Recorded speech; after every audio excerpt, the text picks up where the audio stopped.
In the heart of Nigeria, in Kwali, Abuja, a transformative agricultural approach is taking root, a regenerative agriculture system. This innovative farming system is not only changing the landscape, but also promising a brighter future for food security and nutrition in the region. Unlike traditional monoculture practices, this system promotes the cultivation of wide variety of trees, crops, including fruits, vegetable, medicinal plants, nuts, roots, and many others. In Kwali and other parts of Nigeria, traditional farming methods have often struggled to meet the nutritional needs. However, according to research, regenerative agriculture practices can increase per capita caloric intake by up to 16% across sub-Saharan Africa by 2040, compared to business as usual scenarios. This is because regenerative agricultural system increase the diversity of crops grown, including more pulses, fruits, vegetables, nuts, and roots, leading to a 16% higher caloric intake from these more nutritious foods compared to conventional agriculture.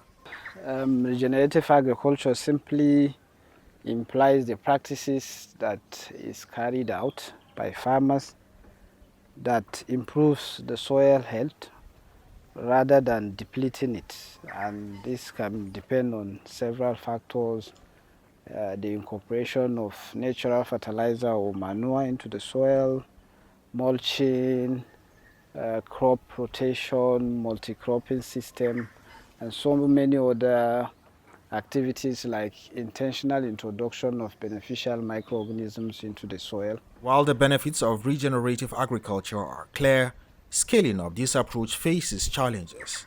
Overcoming these obstacles require creating awareness, empowering farmers, fostering collaboration, and tailoring practices to local contexts. Beyond nutrition, regenerative agriculture in Kwali and across Africa can also have significant climate mitigation impacts by sequestering carbon in soils and vegetation.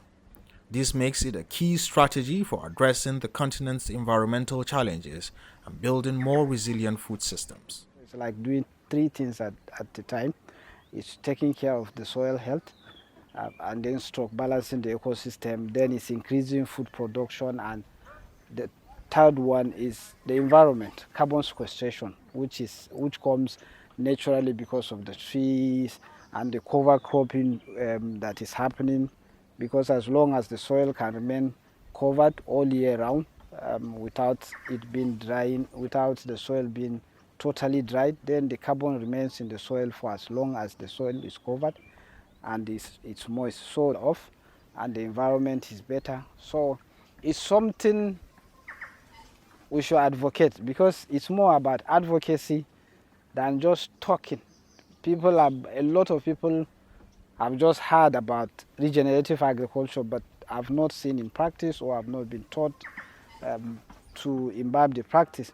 So the intention now should be that we create awareness, because without a doubt it's better than the normal conventional agriculture, but people are not aware about that.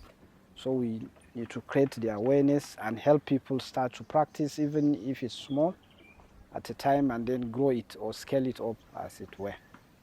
As regenerative agriculture gains momentum in Nigeria, it holds the promise of not only transforming farming practices, but also addressing pressing issues of food security and environmental sustainability. Present here in the nursery, and each tree has their importance, both economic importance, medicinal purpose, and food and fodder for plants and also humans. Integrating managed beekeeping and grazing practices that support pollinators and livestock, farmers are enhancing the ecosystem. We plant trees, we plant arable crops all together. And all this, when you have all this in a place, you need to have something like the bees, because already you have created an environment that is very, very conducive for. From the fields of Kwali to the tables beyond Nigeria, regenerative agriculture is sowing the seeds of change and nurturing a sustainable future for all. From Kwali, Abuja, Phillips Living, Fox News.